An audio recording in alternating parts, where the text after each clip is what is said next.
Thank you very much. Appreciate you being here.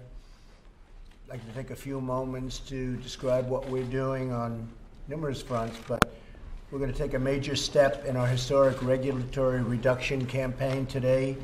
We begin a bold new initiative to bring down the cost of housing for American families, so important. In a few moments, I'll sign an executive order launching the White House Council on eliminating regulatory barriers to affordable housing. I'm grateful to be joined by the chair of this new council, Secretary Ben Carson. We're also pleased to have with us Senators Tim Scott and Martha McSally. And here with us are Clyde from Congress, Clyde Holland, Greg Ugalde, Bonnie Roberts-Burke, Pastor Darrell Scott. And you're not a congressman yet, Pastor, but you could be if you wanted to, I can tell you. Would you like to run for Congress? Because you'd win pretty easily. Government job, I don't know. But thank you for being here, Pastor. Kareem Lanier, all the people who really care so much about affordable housing, what it means and how important it is for our country. Overregulation of housing and the housing market is a primary cause of the rising housing costs across our country. Nationwide, it's estimated that the regulations account for more than 25% of the cost of a new home. Think of that. So regulation and unnecessary regulation is 25% the cost of a new home. As a result, the supply of affordable housing cannot keep up with demand today. Over 37 million American households have to spend more than 30% of their income on housing. So what I'd like to do is ask Ben Carson, who's really devoted a lot of his time and effort to this tremendous overregulation problem. I'd like to have Ben Carson, Secretary, to say a few words. Ben? Well, thank you, Mr. President, and thank you for your continued commitment to the people of America. Today, I'm privileged to be here for the creation of the White House Council on Eliminating Barriers to Affordable Housing, which I have the great honor to chair. The council, which consists of members across 8 federal agencies, will lead federal efforts to engage with state, local, and tribal leaders across the country to remove the obstacles that impede the production of more affordable homes, namely the enormous price tag of burdensome government regulations. The President has given us a mission to break down barriers and to clear the path for the millions of Americans to pursue their American dream. It's a mission we proudly and enthusiastically accept. As the President just said, more than 25% of the cost of a new home is the direct result of federal, state, and local regulations. And sometimes the price tag is much higher than that. President Trump's decades of experience as a world-renowned builder and developer gives this administration's leadership a unique set of insights when confronting the challenges of developing more housing. Today's announcement recognizes the need for federal policies to serve Americans of all income levels, including working class Americans like teachers and nurses and auto mechanics, construction workers, policemen, firemen, whose struggles are sometimes forgotten. And I would also like to thank President Trump and the leadership of this administration, many of whom are here today, for once again fulfilling that great promise that the forgotten men and women of America will be forgotten no longer. I look forward to working alongside my fellow council members in the months ahead as we use these efforts to continue to build the pillars of prosperity that support all the men and women of this country in their quest for that portion of the American dream that includes a home. The home is the foundation of the community, which is the foundation of the nation. And we can do this if we all work together. Thank you. Thank you very much. That's very nice. How about Tim Scott? Yes, sir.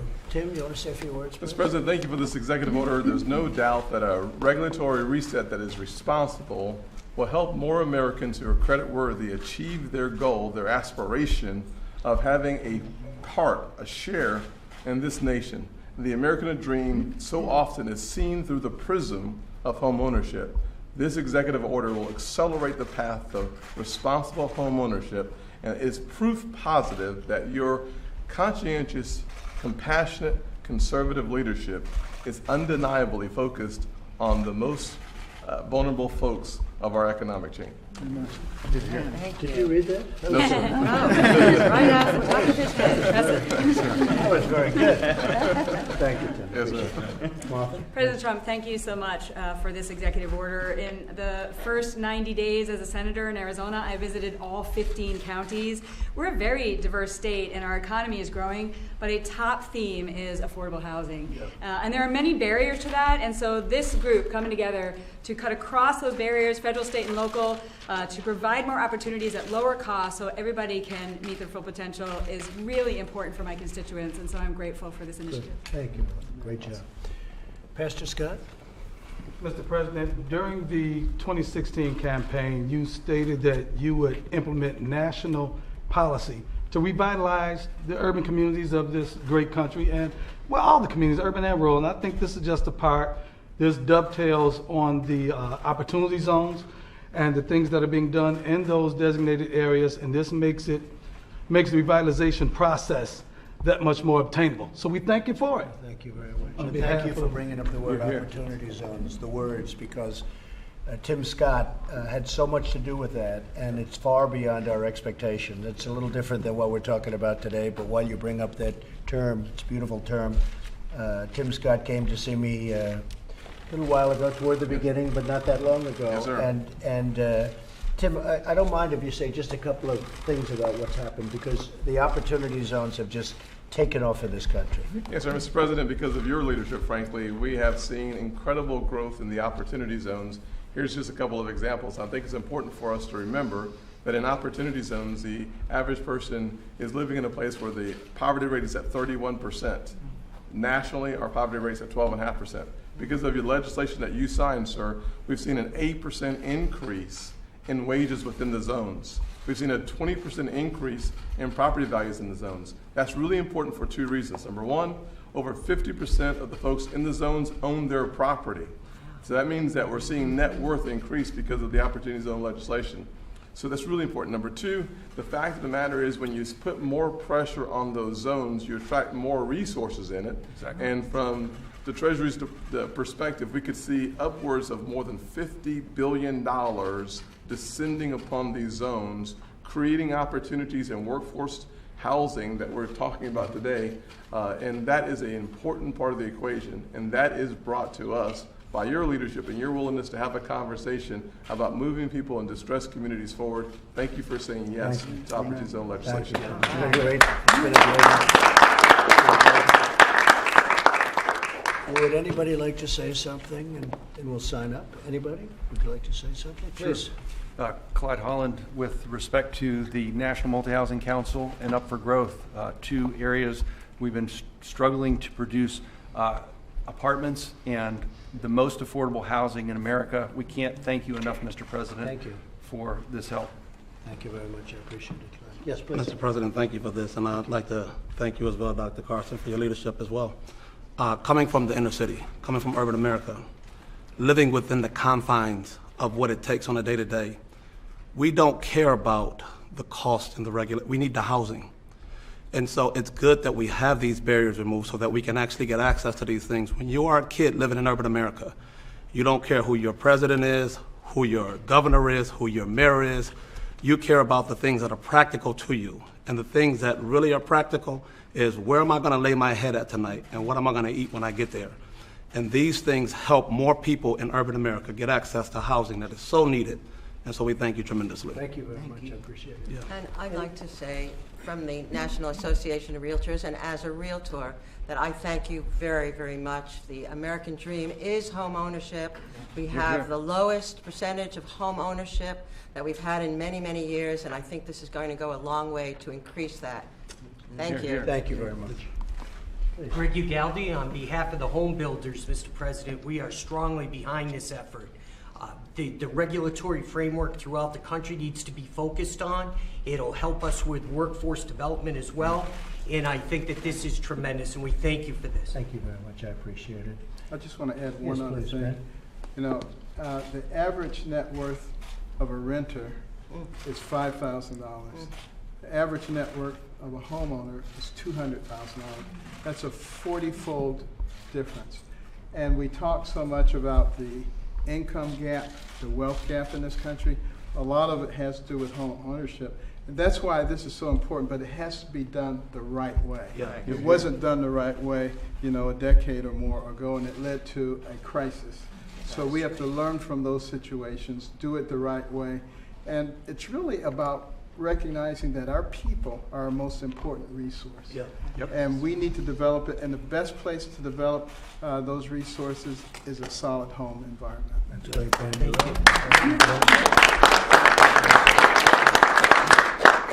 One quick thing, Mr. President, when you combine this with your criminal justice reform efforts, with the lowest unemployment because of your tax cuts and regulatory reform effort, with your fight for school choice so children have a real opportunity for an education, to Ivanka and your workforce, the pledge to the American worker, all of that combined lifts all boats, but it lifts those at the bottom of the socioeconomic ladder the most, and that's because of your leadership. So we're just Thank you. grateful to you. Well, Thank you. thank you for bringing up criminal justice reform. We got it passed. Nobody else could have gotten it passed. Yeah. And we're very proud of that. A lot of people worked very hard on that. And I see it's a big part of the debates. And now they're all saying it got passed, and it got passed by a Republican named Trump.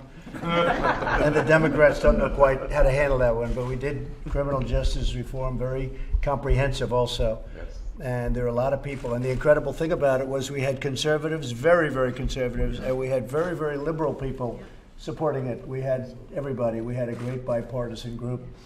And we had some people opposed to it too, but we had, for the most part, tremendous support. So thank you very much. Larry Kudlow, do you want to just give a moment about how well our economy is doing? Because it looks like June could be one of the best months in the history of the stock market for June, for that month. I know, it's most extraordinary, and it's a terrific sign about the future economy, really good sign.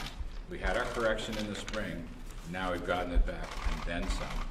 And numbers coming out, production way up in May, consumer spending, retail sales way up in May. We're going to have a better Q2 than people initially thought. I think we're on track for 3% economic growth or better. And to remind Brookie, low tax rates, deregulation, opening up energy, trade reform, initiatives like this from Secretary Den and others. This is what it takes. We're opening doors. Every nook and cranny of this economy is coming alive today. If we stay on track with your policies, it's going to be great news for Number one in the world. If you look at Europe, they're having difficulty. You look at China and various parts of the world, Asia, other places. We're beating everybody, and we're going to keep it that way. So I'm going to sign this, and Ben, congratulations. Thank you. You've been working on this for a long time. Thank you. Very much.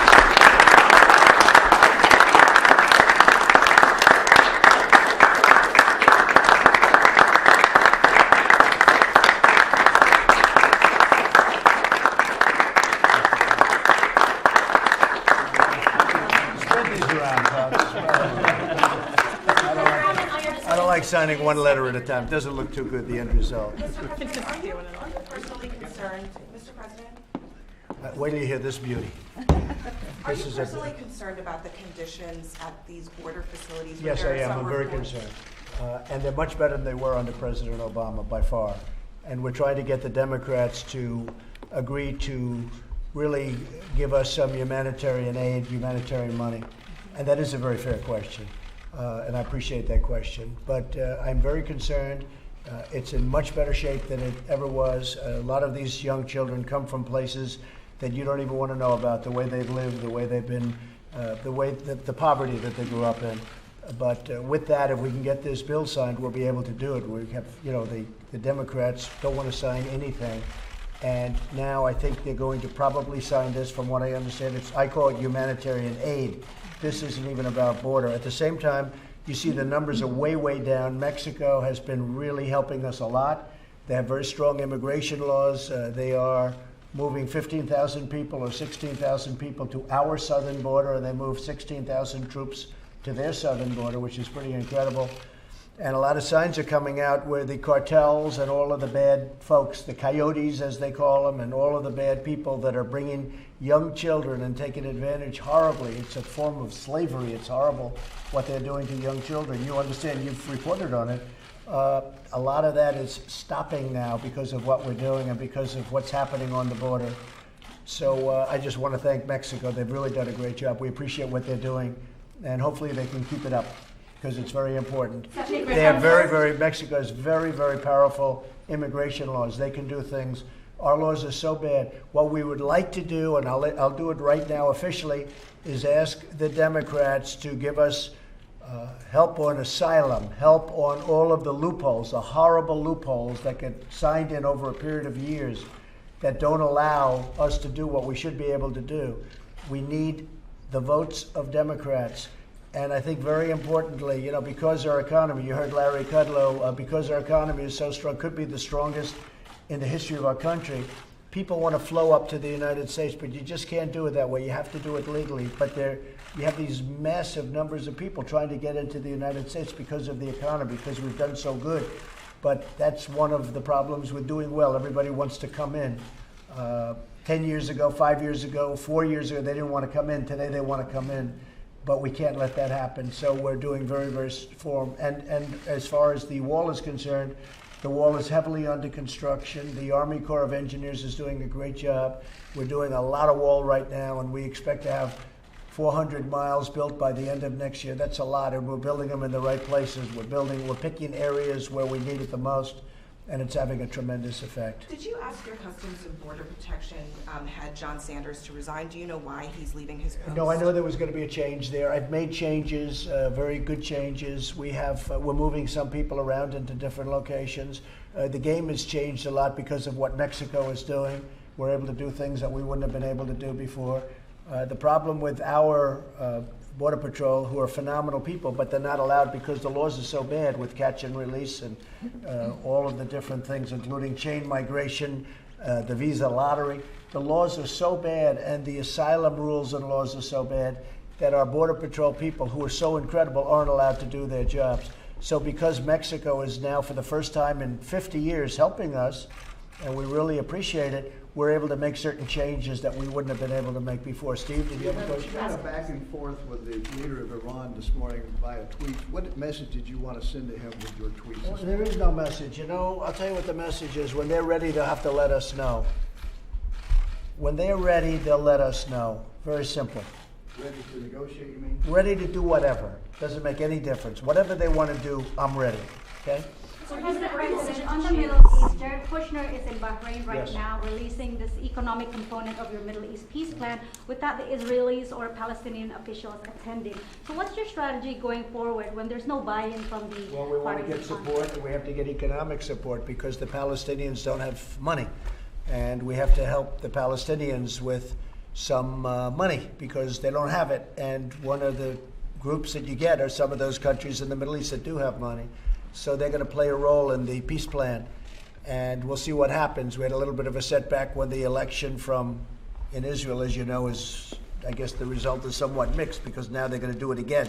That's another do-over, unfortunately. And but we'll see what happens. I mean, we'll see what happens with that election. But it's an early process, but we expect other people to help out. Because again, there's no money.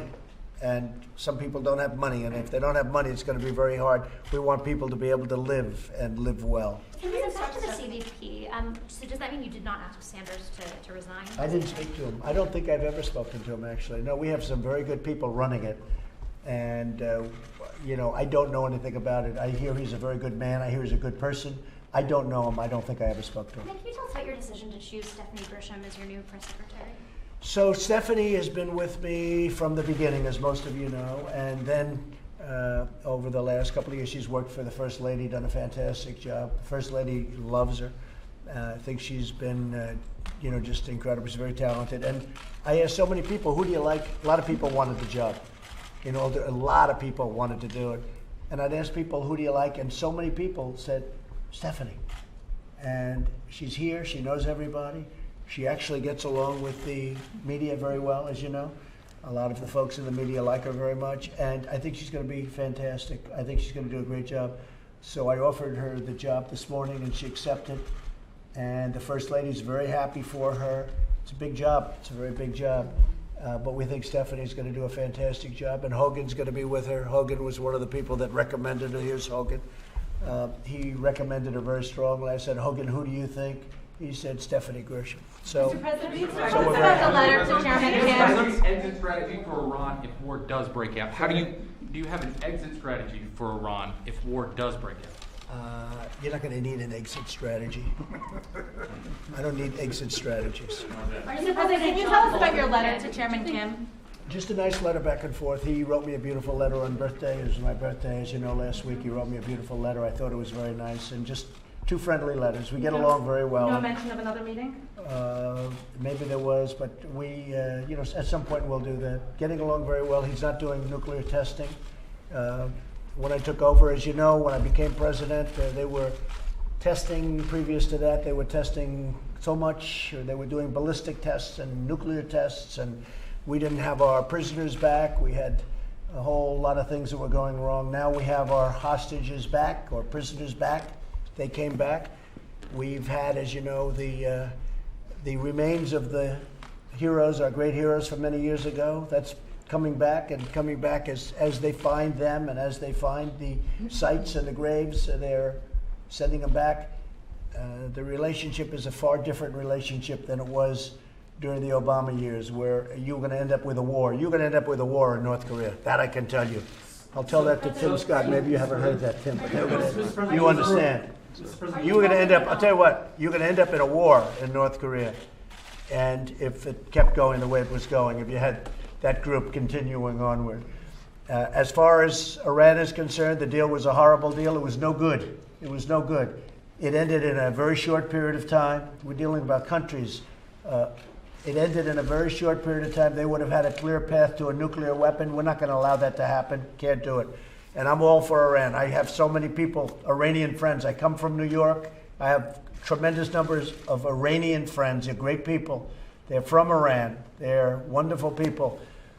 It's too bad this is happening. They're living badly right now. Their country's not doing well economically at all. That can be changed very quickly, very easily.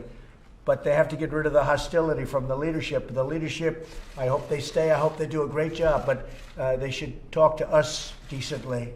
We're all for them. We want it to be done properly. But the deal that was done by President Obama, $150 billion for nothing. He used the money for terror.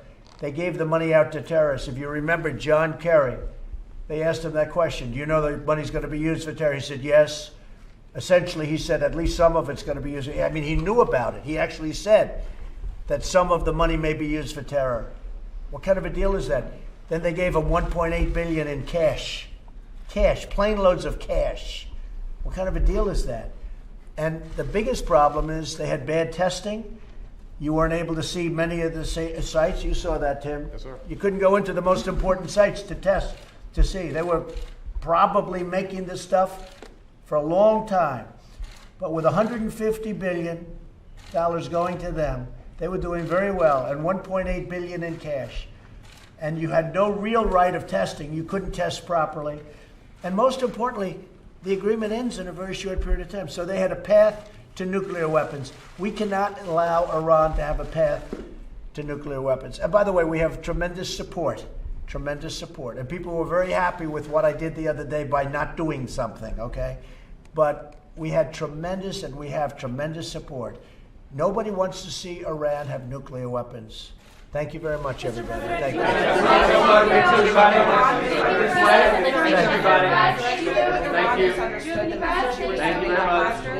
Do you think they understood the message you were sending them last week? You decided not to strike. I hope they understood the message. I decided not to strike. They shot down unmanned, as you know, an unmanned drone. Do you think they take your threats seriously now, Mr. President? I think everybody does.